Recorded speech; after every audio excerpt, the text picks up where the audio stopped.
Kaixo eta ongi etorriak bertze egun batez, magazinera gaur hortzirala dugu apirilaren 14. eguna eta gaurkoan 3 elkarrizketa izanen ditugu hemen magazinean. Lehenik eta behin, Imanol Ibero Azkaraterekin egonen gara, bera jauzi ekosoziala talde ekologistako kidea da eta beraiek jauzikoek Extinction Rebellion Iruñakin batera bizikleta martxa bat antolatu dute igande honetarako 11etan autobus geltokitik aterako dira mugikortasun jasangarriaren alde aireportura bizikleta martxa hori eginez. Imanole kontatuko digu, xehetasun gehiagorekin zertan datzan bizikleta martxa hori. Bigarren elkarrizketan berriz, June San Millan Reaseko kidearekin egonen gara, izan ere haiek ere bai, ekologiarekin zerikusia duten zerbait ere antolatu dute urrengo asterako. Zehazkiago jardunaldi batzuk, elikadura burujabetzaren inguruan eta bertan txartatzen dute gainera begirada sozial antikapitalista eta trantsizio ekosozialarena. June kontatuko digu zergatik hautatu duten gai hau eta horretaz haratago ere bai, zein den antolatu duten egitaraua. Eta azkeneko elkarrizketan Ainhoa Buenorekin egonen gara. Kasu honetan Mikel Zabaltza Gogoan elkarteko kidea da Ainhoa eta jakinen duzuenez seguraski ere orain berri guztietan atera da Mikel Zabaltza Gogoaneko kideak, baitere Mikel Zabaltzaren familiarrekek haien gaitzespena adierazi dutela Espainiar estatuan Arturo Espejo Guardia Zibilari igoera bat, ascenso bat eman diotelako. Arturo Espejo inplikatu egon zen Mikel Zabaltzaren tortura kasuetan eta heriotzean, hau da behintzat erraten dutena elkarte hauek, eta berriz, 37 urte beranduago, ascensoa eman diote. Ainhoa kontatuko dugu, zertan datzan haien haserrea. Guzti hori baino lehen, ez gaitezen betiko edukiekin. Lehenik eta behin, efemerideak. 1912 urteko apirilaren 14 zen. Ifar Atlantikoan, New Yorketik 1950 kilometro ekialdera, Oportotik, Portugal, 3400 kilometrotara eta Terrano batik 600 kilometro hego-ekialdera, Titanic, ontzi britainiarrak izoz mendi baten aurka egin zuen talka, 10 eta 40etan bere lehen bidaian, hurrengo goizaldeko ordu 2 eta 20etan ondoratu zen. 1513 pertsona hil ziren, 2224 zeuden ontzian. 1929ko apirilaren 14ean, Rooseveltek gutuna bidali zien Hitler eta Mussoliniri Europa eta ekialde hurbilean 10 urteko bakea eskainiz. 1986an Simone de Beauvoir idazle eta filosofo frantziarra zendu zen. Eta 2003an giza genomaren mapa osatu zuten. Ea zer dugun agenda kulturalean? Eta larun batean, heldu da eguna, Pots eta Lotxen ametsa betetzear da. Urteak daramatzate egun honekin amesten Pots eta Lotx aireportuan ikuskizuna eskainiko da Atarrabiako kulturretxean atxaldeko 6etan 3 euroren truke. Eta baitere 8etan kopaz kopa antzeslana Burlatako kulturretxean. Eta guazen egunkarien azalekin. Diario de Notiziasen kasuan lerroburu handi batean, Nafarroan jeitsi da gehien etxe bizitzen salerosketa. Urte arteko tasa 29%ra jaitsi da, urtarrilean eta hipotekak 58%ra, erkidego guztietako atzerakadarik handiena. Prezioak ordea zertxobait igo dira. Argazkian Volkswageneko enpresako komite arduradunak, eta izenburuan ziurgabetasuna nagusitu da Nafarroako Volkswagenen. Taigo modeloa ekoizteari utziko dio emisioei buruzko Europar Batasuneko araudioa aldatzen ez bada. Berri gehiagotan Mikel Zabaltzaren familiak egiaren ordez tortura hautatu izana leporatu dio gobernuari eta Espejoren ascensoa igoera kritikatzen dute. Eta osasungintzan kontsulta baten zain 56.000 erabiltzaile daudela itxi da martxoa.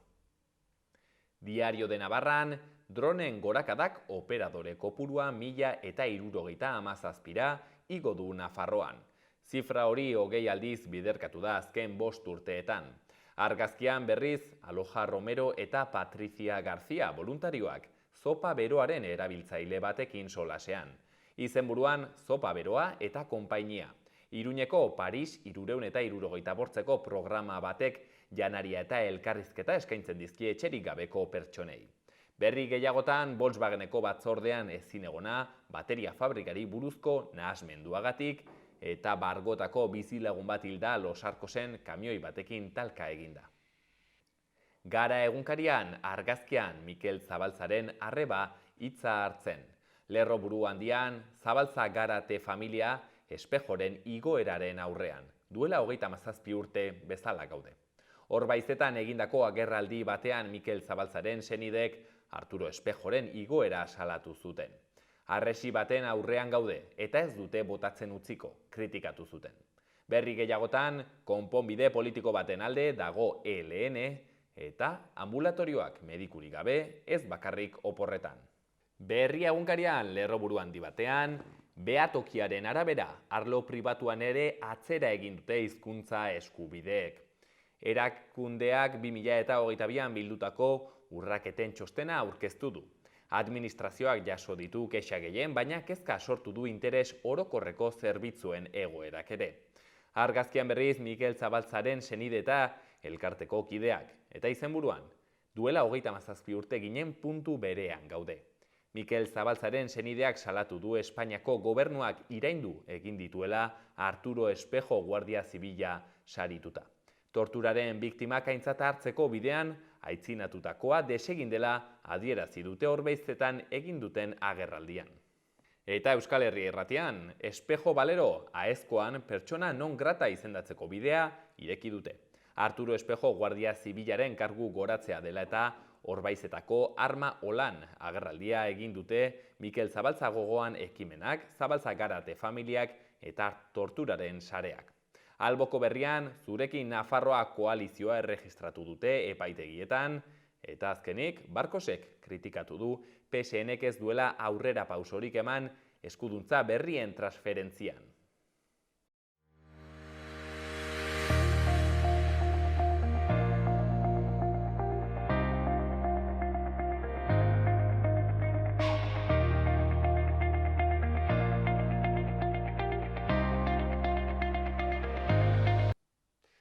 Igande honetan apirilaren 16an. Apuntatu goizeko 11etan autobus geltokitik bizikleta martxa aterako da aireportura, Noaineko aireportura.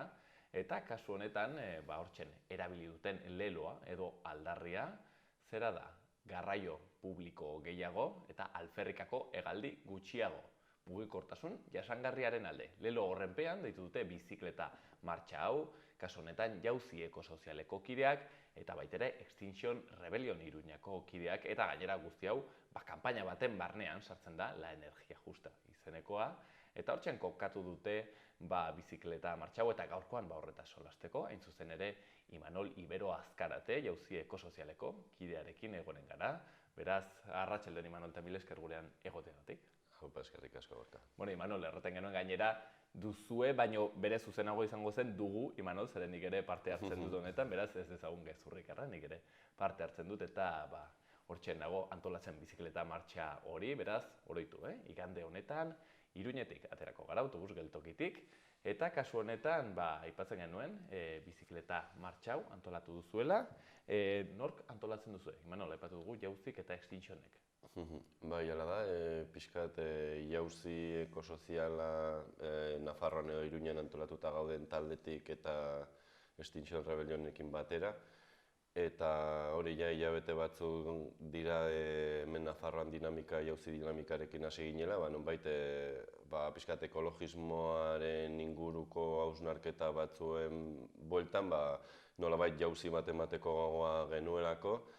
Eta sentitzen garelako agian umez urtzez, pixkat ikusten dugun lurraren egoeraren inguruan eta gure gizartearen bueltan ematen ari diren erabakien inguruan nonbait ikaragarrizko behar bat ikusten genuen antolatzeko, eta Euskal Herri mailan sortu zen jauzi dinamika, Nafarroan ere hasi da mugitzen, eta horretan gabiltz aberastintzen ditugun kontzientziak eta jendearen inertziak eta rutinak.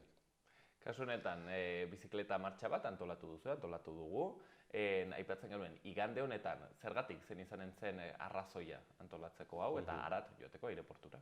Bai, bueno, azkenean aireportura joatea agian jendeari atentzioa emango dio, ez? Erabiltzailea gara, noizean behin hegaldi bat ni behintzat hartu izan dut, ez? Baino, ikusten ari gara nonbait, badugula jada iristen ari garela kutsaduraren aldetik, ez? Gizarte bezala nolabaiteko maila oso kritiko batzutara, eta ohartzen hasia gara nolabait hegaldiek sortzen duten ikaragarrizko kutsadura, ez?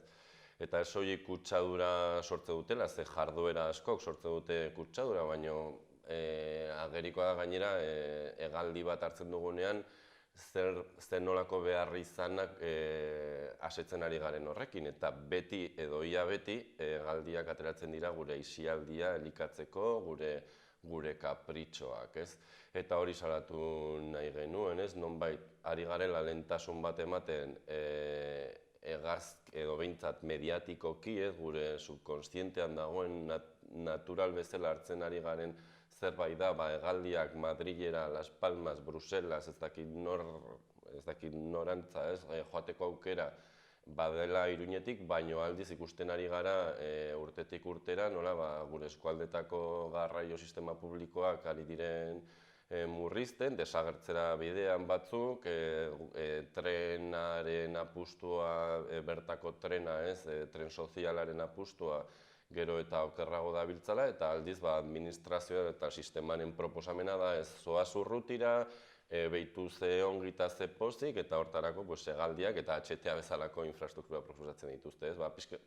Orduan hori salatzeko egiten dugu martxa hau, hori nahi ulertzen dugula garraioa behar izan bat, oinarrizko behar izan bat, asetzeko behar dela izan, eta ez kapritxo bat, ez?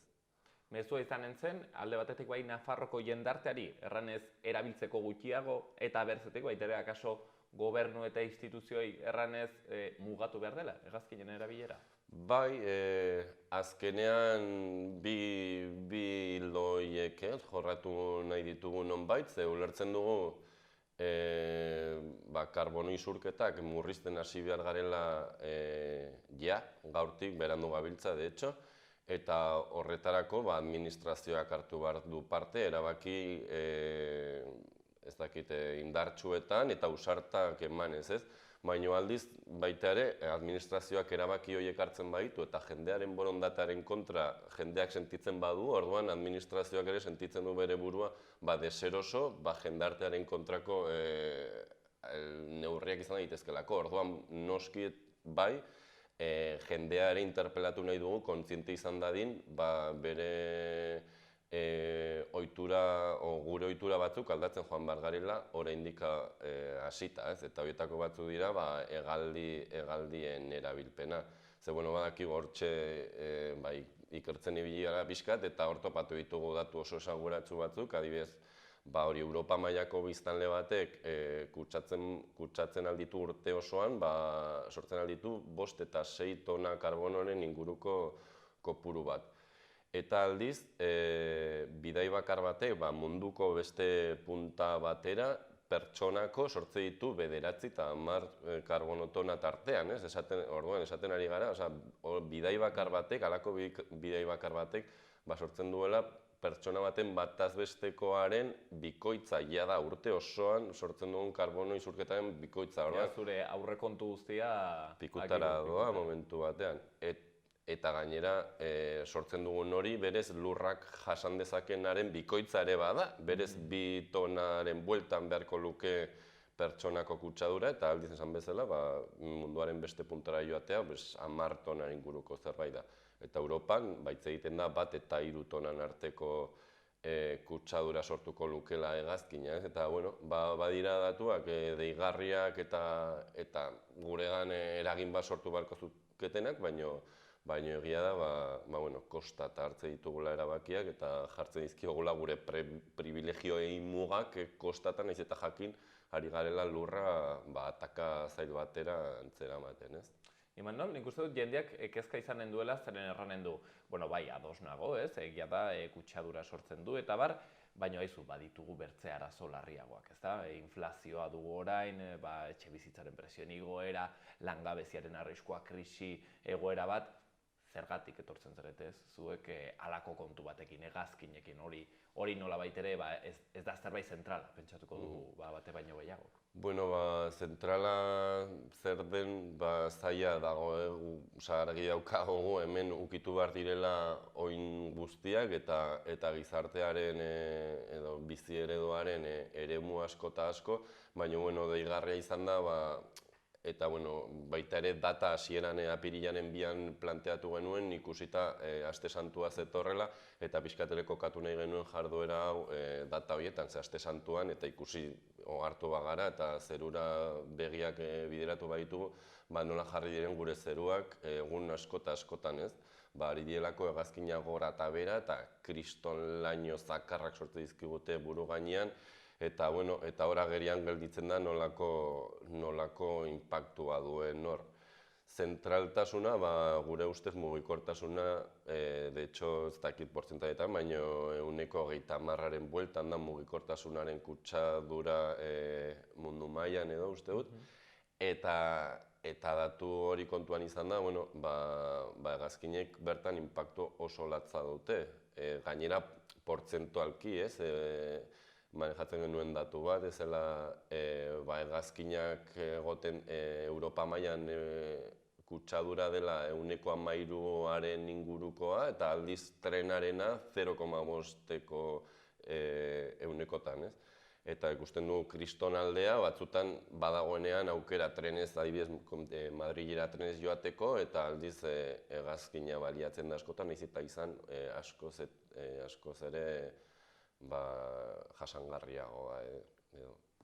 Eta merkeagoa, gainera hori Manol ikusten genuen, gainera batzutan sartzen zenean begiratzera, hori da gertatzen dena, ez? Biletea Madrilera joateko, haunitzetan hegazkinez, joan etorria merkeago da, trenez baino, ez? Beraz, hor sortzen dira galdera horiek, zerrari gara impulsatzen. Nonbait hori ekonomiaren logikan, ez? Mugitzen gara, eta albo kalteak externalizatzen ditugu inongo ardurari gabe eta inork ordaindu gabe, denok ordainduta, baino ez zepe inmediatoan edo, ez? Zuzenari garelako kriston arrasto eta nordaki nola biziko garen hemendik eta markada gutxira, ez? Aldaketa klimatikoarengatik, baina Eta Imanol, aipatu duzuen bertze kontua, ez? Jarri duzuena, erdigunean ez soilik alferrikako hegaldiak gutxiagotzea, baizik eta garraio publikoa areagotzea, lehen aipatu zu zerbait, Nafarroan egoera kaskarra dugu garraio publiko aldetik?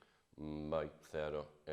Gure eskualdean ni Oibarkoa naiz, Zangotzalde inguru hortakoa, despopulazio egoera batean dagoen eskualdea eta horregatik eta baita ere nahiko zaharkitua ez, edo dagoen biztanleria bat dugu.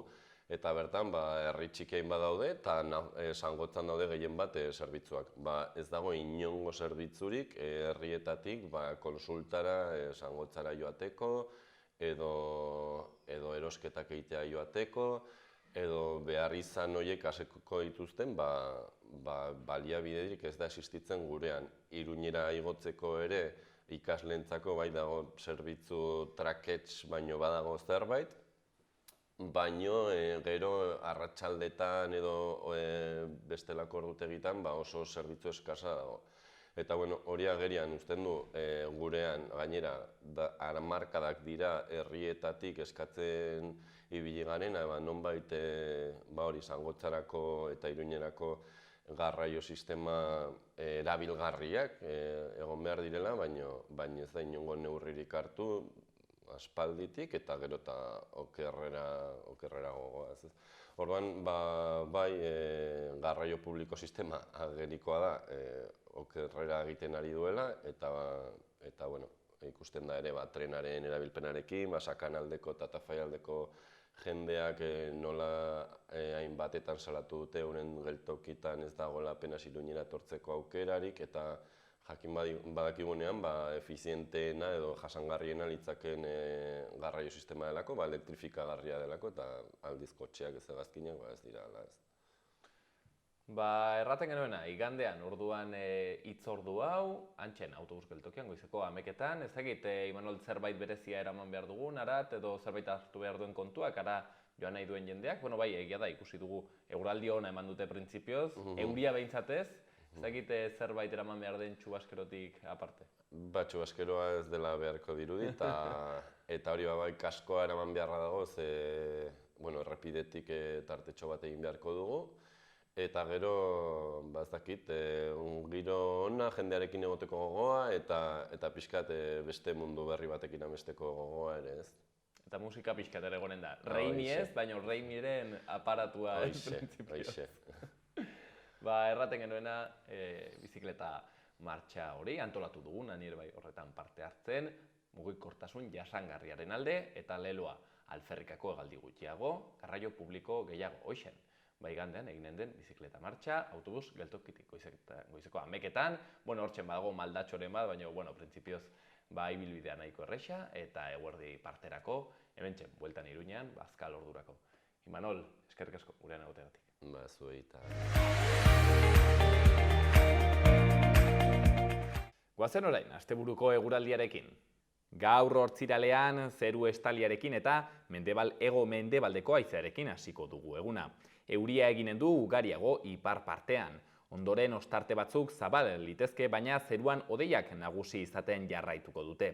Arratsaldean haizeak ipar-mendebaldera eginen du, bolada gogorrekin eta zaparrada batzuk bota baditzake ere, tartekatuagoak izanen dira. Temperaturak gora eginen du eta 17-18 gradura iritsiko da. Ipar-mendebaldeko haizea sartzearekin batera ordea freskatzera eginen du. Bihar larun batean, temperaturak beiti eginen du berriro eta giroa freskoagoa izanen da ipar-mendebaldeko haize finarekin. Kostaldean eta Ebro ibarrean haize horrek gogor joko du tarteka. Zerua arras hodeitsu egonen da eta euria eginen du sarriago eta ugariago iparraldean. Egunaren amaieran atertzera eginen du eta ostarte batzuk zabalduko dira. Eta igandean giro lasaiagoa eta argiagoa izanen dugu. Goizean goiz hodei ugari izanen ditugu oraindik ere ipar partean eta bertan ziri-miri pixka bat egin lezake. Orduek aitzinera egin ala berriz hodeiak gutxituz joanen dira eta atxaldea eguzkitsuagoa izanen da. Hegoaldean berriz hodeiak ugariagoak izanen dira eta giroa lehorra nagusituko da. Goizean haizea ahul ibiliko da eta arratsaldean ipar-ekialdetik finkatuko da. Temperatura maksimoak pixka bat igoko dira.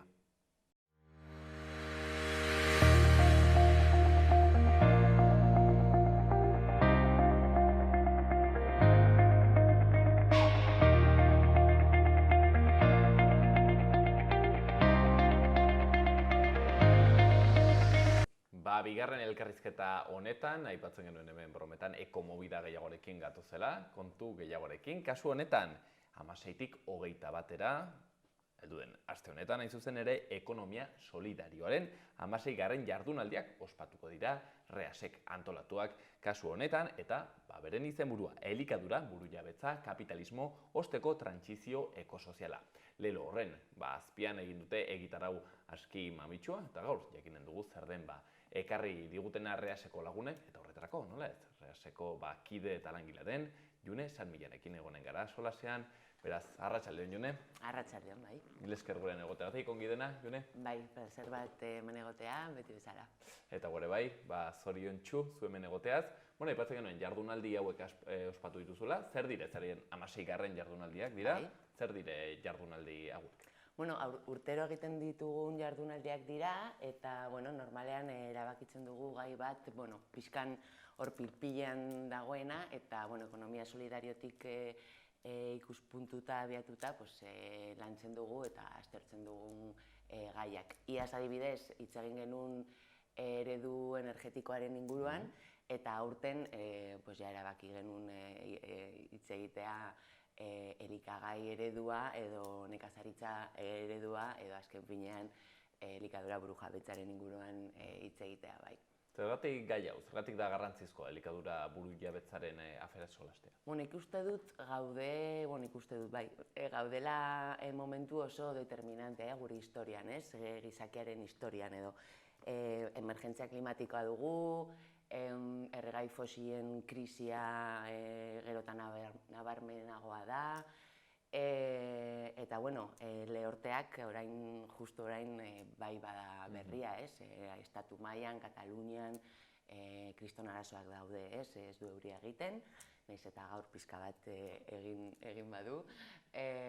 Baina bai, orduan hau dena batera, eta nola ez ere gure ekoizle ereduaren batera ere, ematen du, nik uste dut, eta ekonomia solidariotik pentsatzen dugula, ja bada garaia zer jaten dugun serioago hartzeko, ez? Zeren urari gabe ez dugu jateko, lurraldea ez badago sana, ez badago ondo, ez dugu jateko, dena industrializatzen baldin badugu, gure landak ez dira egongo ondo eta ez dira emankorrak izango.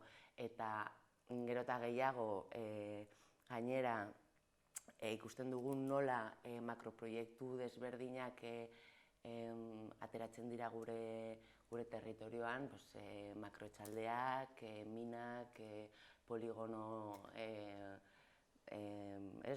nola da, renovableak eta bar, karo, zer jango dugu hurrengo urteetan, eta hurrengo urteetan esaten dugunean hori da hemendik 2, 3, 4 urtetara, ez hemendik 15 urtetara. Orduan, da gai oso importantea, zeren azken finean lehenengo sektorea badago zergatia lehenengoa izateko, eta hori den guztia. Eta gainera, ekonomia solidariotik abiatuta, bai kontsumoa, bai ekoizle eredua eta bai distribuzio modua oso garrantzitsua da, beste modu bat lantzea behar dugu.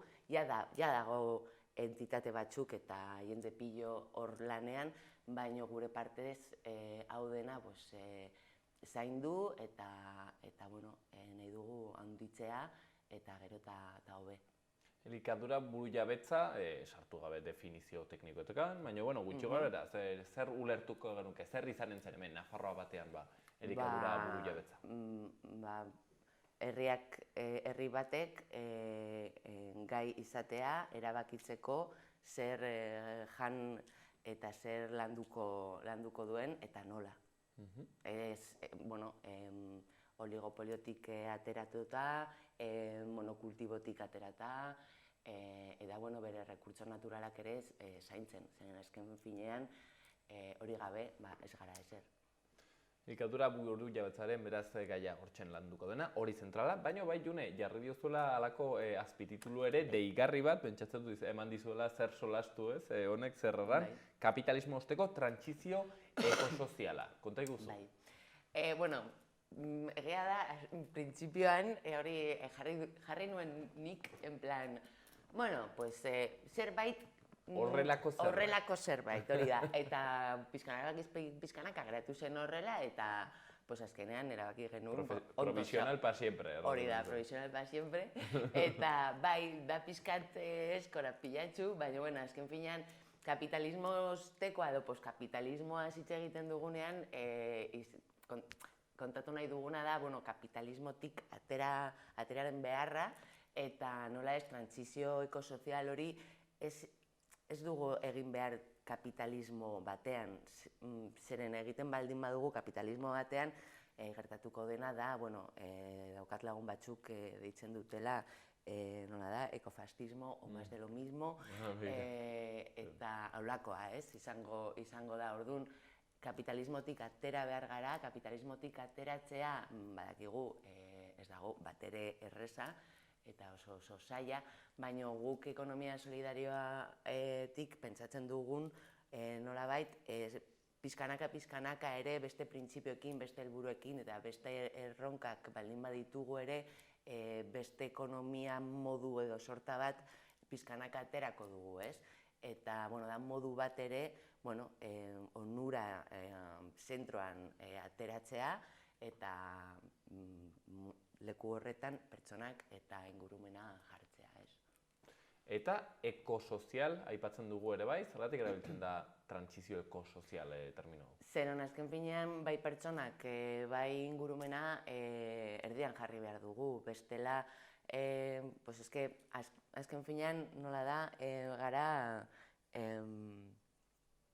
dependemos, ez? Ekodependienteak eta bata besteari gabe ez da ulertzen. Orduan behar dugu trantsizio ekosozial hori postkapitalista izatea, oportunitate bat izateko, eta hori dena esan nahi du gauza asko aldatu behar dugula, eta bueno, hori egiten da pizkanaka, ezin da bapaten egitea, eta trantsizio hori izan behar da justua, izan behar da demokratika, parte hartzailea, feminista eta ekologikoa. Hortxean kokatzen dugu gaia, aipatzen genuen modu horretan, elikadura burujabetza, baina bai begirada sozial horrekin ekonomia solidariotik, sozial eta solidariotik, eta baita ere kritika horretatik, ez da interdependentzia, ekodependentzia, kontzeptu horiek ere bai, erdigunean jarrita, eta beraz, trantsizio ekosozial bat eskatuz kapitalismoarekin, nolabait ere, amaitzeko. Bueno, testu inguru horretan beraz antolatu dute gitaraua, eta zer da, June, aurkituko duguna, bakita 6an igande honetan bertan hasten zaretela. Bai, hasten gara Piparrikako lagunekin, esku bat ematen, bere auzolanean.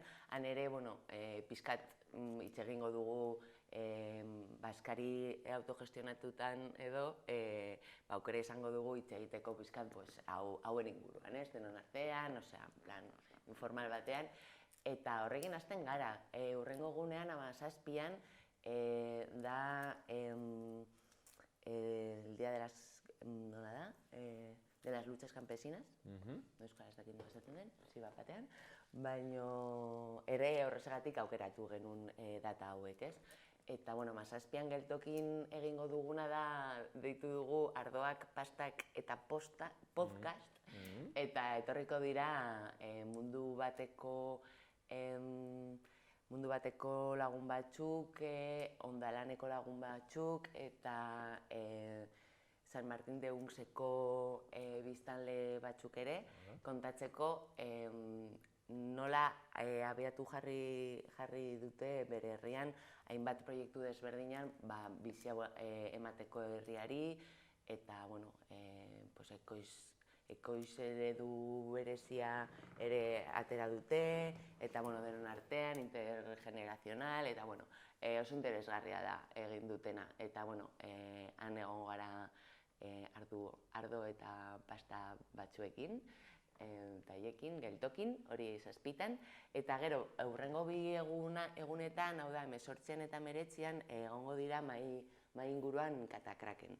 Lehenengoa izango da, hitz egingo dugu ekoaldeko jendearekin, landareko jendearekin, eta gero ere beste ekoizle, hau da, Mirian Otxotorena, erekin ere egongo da, eta hitz egingo dugu, nola eta zer gure beharrak, bai produkziotik, bai banaketatik, bai kontsumotik, eta nola lagunduko algara gure artean, eta zer egin aldugun, ez? Hemen Nafarroan, gure elikadura burujabetza zaintzeko eta handitzeko. Eta gero, hurrengo egunean, hitz egingo dugu nola hainbat makroproiektuan dauden gure Nafarroan gure elikadura burujabetzaren prozesua mehatxatzen, ez? Hau da, mina erdiz, neten etorriko dira, Nafarroako energia eraldatzen ere etorriko dira, etorriko da ere urbiziko lagun bat, zeren ere gure ibaiak eta gure akuiforoak sufritzen dute hain, kutsadura pilo, eta hori dena lotuta ere makrotxaldeko plataformaren kontrako kide bat ere egongo da, Gotxone, etorriko da, Gotxone zen hasiain. Eta, honekin, karo, seinalatu nahi dugu, hau da ere kapitalismoaren beste fase bat, ekstraktibismoa, produkzio brutala, eta gure rekurtso naturala guztiak esprimitzea prest daude, eta egingo dute, bueltan ematen ez badugu, orduan, karo, borroka hauek agian oso txikiak dira, zenen gauza hauek gertatzen denean, gertatzen da, zure herrian edo zure da mai oso txiki bat, eta oso importantea da denon artean dinamika, estrategiak eta mankomunean jartzean, zeren bestela ezin dugu gure monstruo hori aurre egitea, ez? Con amigas puedo, bakarrik ez. Hoixen, eta, interesgarri hor, aipatzen zenuena, elikadura burujabetza ez garela ari bakarrik solasean, nola erran, beti pentsatzen dugun hasierako, supermerkatuan erosi edo ez, baizik eta ari gara solasean, nola, gure, lurraldean bertan badien proiektu konkretu batzuk, eta hori ere bai dela, ez, elikadura burujabetza, pentsatzen dut aldarrikatzea nola baitere, makroetxaldeak gelditu behar direla, edo erdizeko, edo mugako, arrobi horiek gelditu behar direla, hori baitere da elikadura burujabetza. Bai, zeren azken finean, hainbat akuiferoak eta ibaiak kutsatzen dira, hainbat lurralde mankorrak geratzen dira erabilgarri ezarekin, ez dakit ezin dira erabili, eta bai, noski hori super garrantzitsua da, gaude momentu batean non lehortea da berria, medioetan tabar, eta hemen Nafarroan ez da hain desberdina, orduan, ezin dugu gure urak, ezin dugu gure lurrak kutsatu usten, ezin dugu, no nos lo podemos permitir, horrela da. Orduan, gero eta konstienteagoak izan behar gara, gero eta aktiboagoak ere gai hauekin, ez? Eta, exigitu behar dugu ere administrazioei arduratsua izatea eta ere nola ez balientea ere, ez? Eta erabakiak hartu behar dira eta erabakiak gure partez oso garbi daude nola izan behar diren, ez? Baina, eskatu behar dira eta gai hauek landu behar dira eta jendeak pentsatzea, ostras, egia da, ez? Azken finean, ez gara besterik, ez? Ez badugu gure ibaia, gure akuiferak eta gure lurrak ondo, guk zer egingo dugu, ez gara, azken finean minimaliak besterik ez gara, eta beharrak ditugu, eta janaria ez da agertzen supermerkatuetan, eta bestela horrela ez baldin badugu egiten, gero eta okerrago jango dugu, gero eta osasun arazoak gehiago izango ditugu, eta gero eta dena askoz garestiagoa izango da, eta espabilatu behar gara, behar dugu zerbait. Gainera, Nafarroan nik uste baduela berezik igual zentzu honetaz solastea, Nafarroan agroindustriak badolako, pixu berezia ekonomian, badakit industrian, badutela pixu handia, batez ere herri bera inguruan dauden, enpresa handiak, bai elikagaien prozesaziorako, baino baita ere ekoizpenerako, eta nola horrek gero gainera baduen lotura bat, urtegiekin, esarekin, Nafarroako kanalarekin eta bar. Karo, hor ere badago bertze auzi bat, hasten bagara solasean elikadura burujabetzaz, ere solastu behar da kapitalaz, eta nola gero, nola baitere hau lurreratu nahi den momentuan, hoiekin ere solastu behar dela edo hoien aurrean jarri behar dela. Zeren Miriam Otxotorena egon zen aurreko batean nahi zuzen ere hemen platoan, eta aipatzen zuen nola haiek ari diren saiatzen gauzan dana bat egiten, baino gero, momentu batean, Nafarroako gobernuak eta badirudi, enpresa handiek ikusi dutenean, haizu kantuz, CEPAeneko hauek ari direla gauzak serio egiten, kendu diete eta ari dituzte kentzen eskumenak. Nola baitere azkenean ere bai, ez dela bakarrik ideien afera bat, gero politikan da, botere kontu bat ere badela. Bai, guztiz ados, horrela da, azken finean, badaude interes pillo atzean, eta, pastela oso handia da, horrezagatik hain zaila da ere gauzak aldatzea, eta pixkanaka egin behar dira, eta batzutan bai importantea da, adibide bat bezala jartzen dut, makrotxaldearen aurka zerbait egitea, edo jartzea, edo salatzea, edo haien atzean joatea, baina hain importantea da halako gauzak egitea, eta ere oso importantea da beste eredu bat sortzea, eta mantentzea eta bizia ematea. Orduan, nik uste dut bi bide hori egin behar dira, denon artean. Alde batetik gauzak salatuz, adibidez, ikusten dugun, latxe haiek ere salatu. Atera dute ja informeak non ikusten den Nafarroan, bai Argan, bai Ebron, bai Aragonen ibaian, kutsadura oso, nitratoko kutsadura oso serioa dela. Eta badirudi, hortaz ez da hitz egiten, baina jendeak ikusten du, batez ere herrietan eta hango kuenketan, ikusten dute nola gero eta gehiago agertzen dira alga berde horiek, eta alga berde horiek oso ondo daude, algak bezala, baina, karo, hartzen dute oxigeno guztia, han dauden animali eta plantak desberdinak hiltzen dira, zeren ez dago oxigenorik, eta oso serioa da. Eta hori da nitratoen kontuan. Eta nitratoen kontuan, normalean, arazo hori ateratzen da makrotxaldean dauden tokietan, agroindustria dagoenean, eta da, arazo oso larri bat, baina ez dugu hitz egiten. Eta badirudi oso konplexua dela, eta aditua izan behar zarela hortaz ondo hitz egiteko eta jakiteko eta iritz propio bat izateko, baina, azken finean, nien naiz aditua, baina, irakurtzen duzu hemendik, irakurtzen duzu handik, eta konturatzen zara non eta nola diren gauzak, eta, oso importantea da, honetaz hitz egitea, zeren administrazio partetik ez dugu ikusiko. Orduan, besteak egin behar ditugu, ez.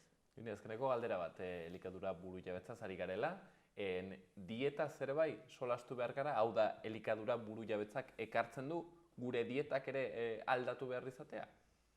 Gure dieta agian bai, baina batez ere agian gure ohiturak, ez?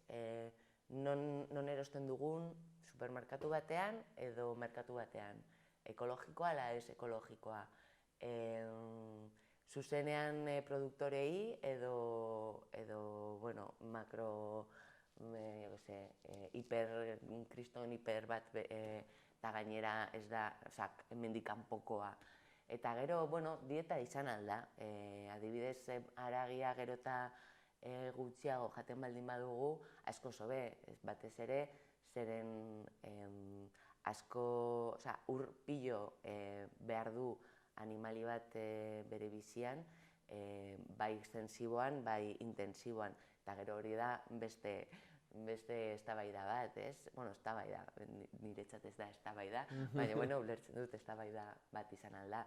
Baina, bai, nik uste dut, bai, dieta importantea da, baina batez ere gure ohiturak. Eta, bakoitzak ere erabaki aldu zer behar duen eta nondik ateratzen duen.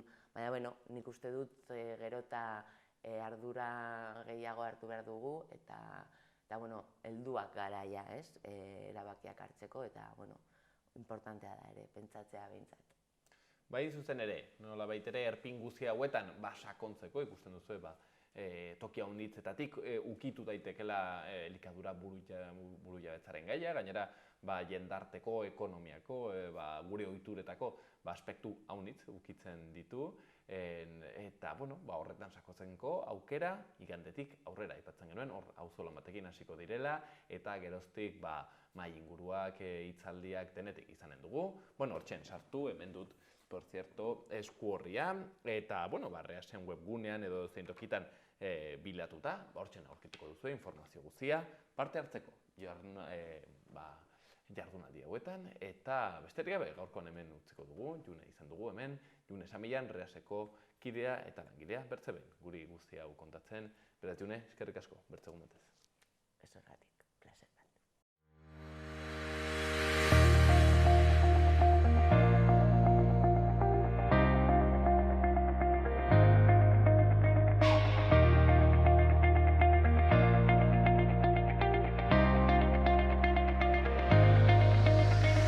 eta goazen Iruñerriko udaletako albistekin, Atarrabia eta Iruña, zehazki. Atarrabian zenbait berri ditugu, lehenik eta behin konpost onenarendako 3. saria, lehiaketa deitu dute, etxekoa, auzokoa edo eskolakoa, izan daitekena. Horretan parte hartzeko izen emateak gaur akitzen dira. Baitere enplegu publikoa egonkortzeko prozesuen esparruan, merezimendu lehiaketa bidez sartzeko deialdian, onartuen eta baztertuen behin-behineko zerrendak atera dira eta webgunean daude eskuragarri. Eta azkenik Atarrabian igerik eta ikastaro trinkoak izanen ditugu eskainaren 8-tik 23-ra. Iruñean Rocío Ramos Paul Supernani Iruñeko familiekin bilduko da seme-alaba eta adingaben alkohol kontsumoa prebenitzeko. Ekimen hau adin txikikoen sarearen jardunaren artean dago, ez da tanta bat ere izenekoa eta Iruñeko udalak bat eginen du horrekin datorren aste artean. Horretaz gain, Iruñean Enrique Maia alkateak Benita Plaza Fernández de las Heras omendu du 100. urte betetzean. 100 urteko emakumeak bere senidez inguratuta, hainbat opari jaso ditu bisita horretan 7 gorriaren ohiko inposaketaz gain. Eta azkenik Iruñeko alkateak udal gobernua berregituratu du egungo 8 arloak mantenduz, baina kudeaketa 6 zinegotzi delegatuetara murriztuz.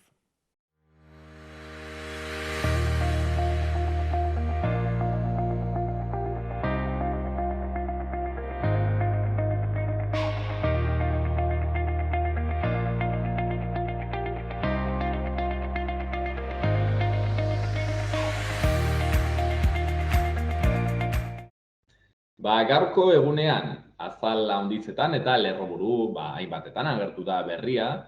Hain zuzen ere Mikel Zabalza gogoan herri ekimeneko kideak, baita ere Mikel Zabalzaren senideak eta torturaren sareak egin dutelako prentsaurreko bat, hitzartze bat, salatuz Arturo Espejo Valero, Guardia Zibila teniente general izendatu dutena. Arturo Espejo, hain zuzen ere Mikel Zabalzaren torturan eta heriotzean zer ikusia duen pertsona, eta igoera bat, ascenso bat, eman dute honen aurrean haserrea adierazi dute, talde guzti hauek, eta gaurko hementzen ere magazinean xoko bat egina izan diogu eta pixket gehiago horretaz jakin, eta horretarako, Ainhoa, Mikel Zabalzak gogoan herri ekimeneko kidearekin egonen gara. Beraz, atxaldeon, Ainhoa, mil esker gurean egoteagatik.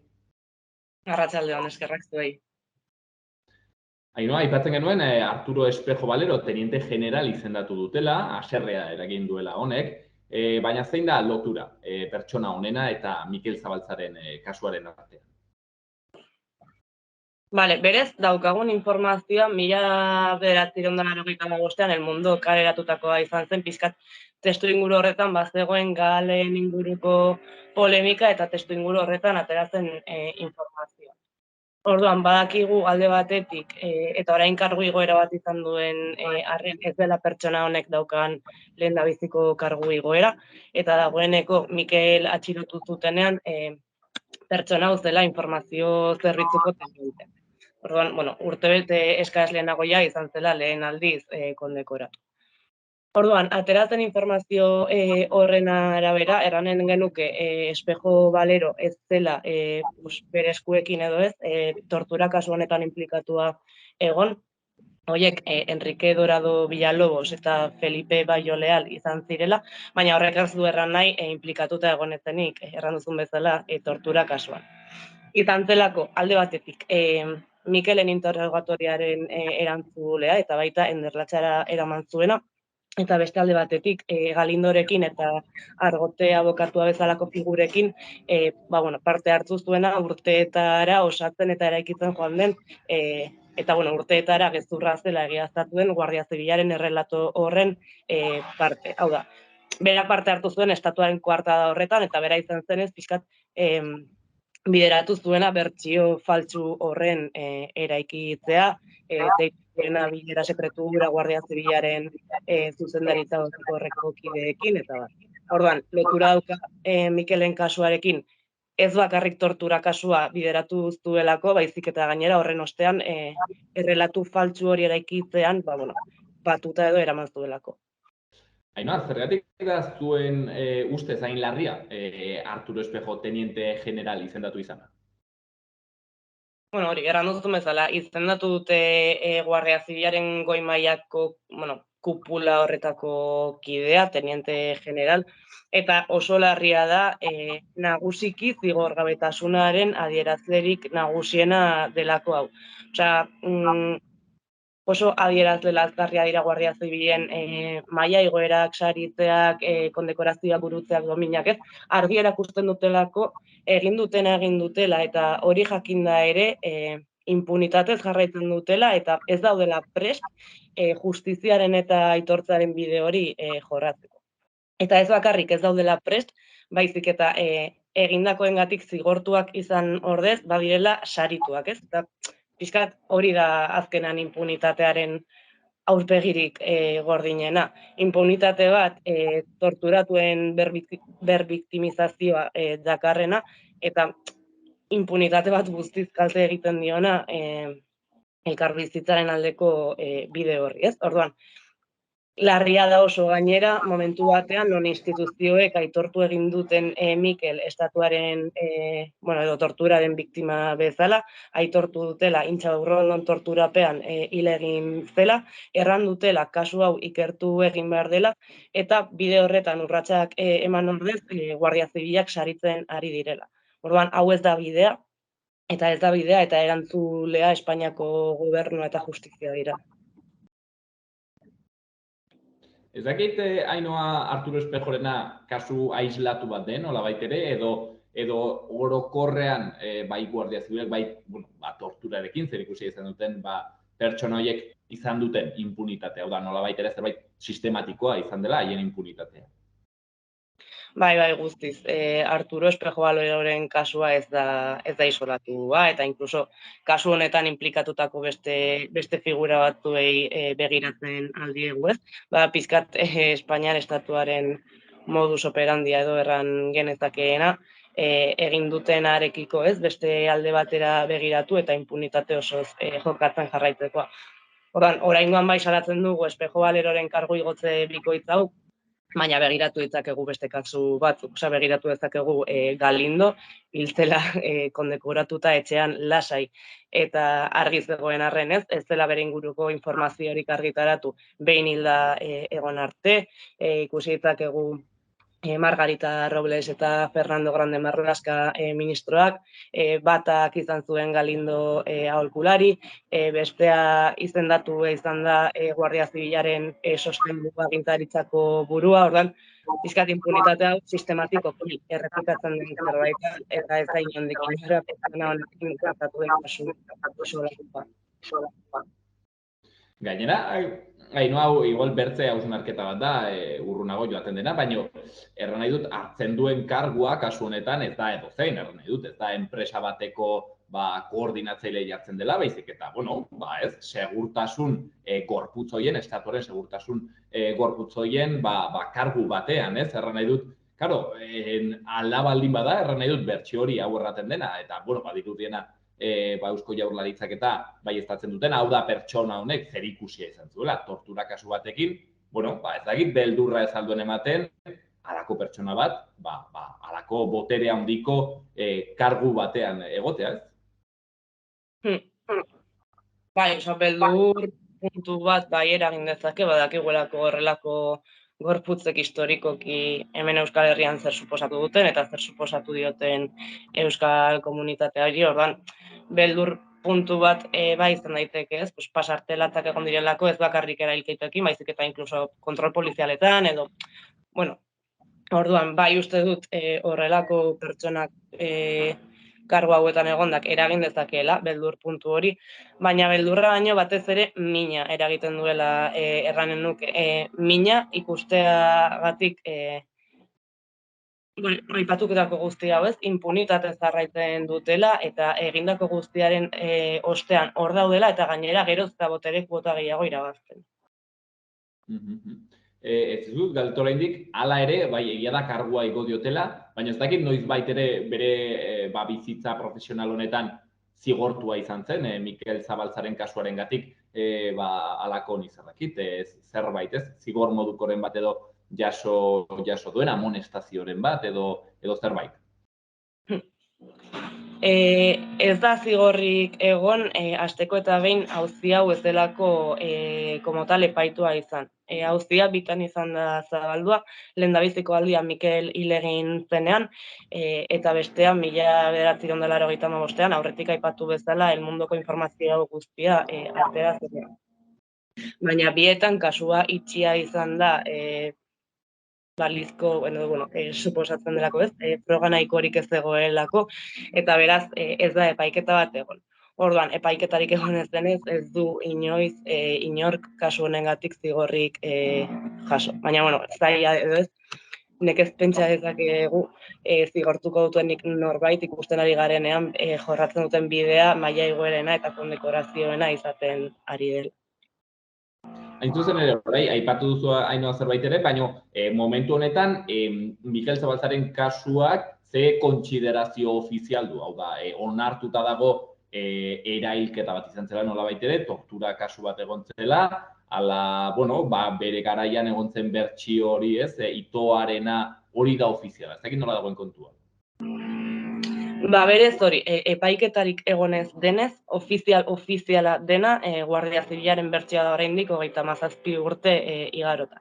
Hori, ez delako epaiketa bat egon. Orduan, bertsio ofizial horrek diona hori da, ez?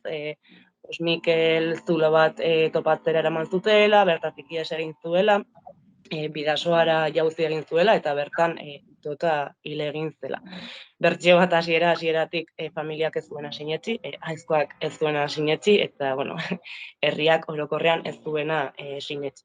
Eta hori hasi zen, ez, familiak dioen bezala urteetako borroka prozesu bat, naizan duena, 30 urte luze pasata, Eusko Jaurlaritzak estatuaren indarkeriaren biktimatzat aitortzea esparru instituzionalean. Hori erkidegoan eta Nafarroako kasuan duela gutxi jarri zen martxan aitorpen hori egiteko tramite edo batzordea, eta familiaren aldetik ere badago eskaera egin. Hortzen bere konsiderazio ofiziala, beraz, errelato nagusia ez, Guardia Zibilarena mantentzen da, baina hortzen aldaketak Eusko Jaurlaritzak eta Nafarroako gobernuan ere mugimendu batzuk. Hala ere, Ainhoa, gauza bat da, Espainiar Estatu barnean gertatzen dena, eta badakigu, bertzelako kontuekin, ez, eskubide urraketekin, adibidez presoekin eta Europar batasunetik, eta Europatik orokorrean, etorri direla nolabaiteko, ez dakit, ez, atentzio deitzeak Espainiari, amonestazioak, ez, alakoak. Ez dakit kasu honetan ere bai Europak adierazi duen zerbait. Osea, pixkat berdina. Ez denez epaiketarik egon, ez da Europara joan, baina, justu kasu hau Europan epaitua izan ez den arren, egon dira beste hainbat eta hainbat kasu Europara joan direnak. Hoietako, heldu direnak giza eskubideen epaitegira, hoietako 11 ebati egin da Espainiak ez dituela behar bezala ikertu tortura kasu horiek, eta adierazgarria da, ez, ere impunitatearekin loturan, hoietako 7 Fernando Grande Marlaska zela barne ministroa. Bizkat aurretik aipatzen genuena dela sistematikoa, ez, impunitatea. Orduan, berri gutxi guretzat. Azkenik, Ainhoa, galdetu nahi nizun, zer da momentu honetan, ez dakit, zuek, Mikel Zabalza gogoan herri ekimenetik, edo, familiatik, tortura saretik, olokor, entzen duten prentxaurreko atzuk. Zer da, momentu honetan aldarrikatzen duzuena? Aldarrikapena argia da, ez? Behin biktima bezala aitortuta, justizia eta erreparaziorako bidean urratsak ematea jarraitzea, egia aitortuta, konponbiderako eta elkarbizitzarako bide horretan aurrera egiteko. Eta horretarako bidea dokumentuen desklasifikazioa eta auzia argitzea da nagusiki. Eta gero, Ainhoa, aitu dut gaur ere gainera eskatzen zen utela edo eskatu dutela prentxaurreko horretan, uste dut okerrezpanago hor baizetan pertsona non grata izendatzea Arturo Espejo. Bai, ahezkoako, baiara mailan abiarazi dituzte, kargu instituzionaletatik tramite batzuk, kasu honetan inplikatuta egondako pertsonak, persona non grata izendatzeko. Hortzen abiatu den ekimen hori ere bai, eta Ainhoa kontatzen ziguna, hoixen, ez? Dokumentu horien inplikazioa, beraz, eskatzen da, hor, jakinen baita zer da gertatu zena, naiz eta batzuek aski argi duten gertatutakoa. Mikel Zabaltzaren kasua, urte andana baten ondotik, segitzen du hemen bueltaka, kasu honetan Arturo Espejo Valero.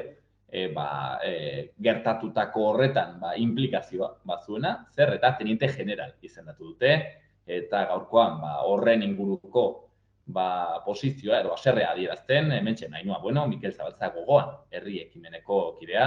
Ainhoa, eskerrik asko gurean egoteagatik. Eskerrak zuei.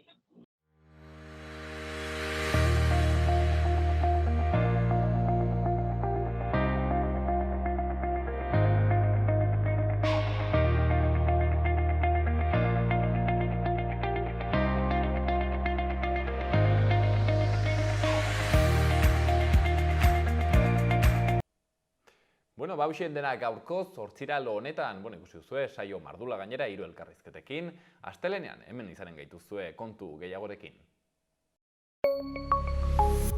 Gobierno de Navarra. Nafarroako gobernua.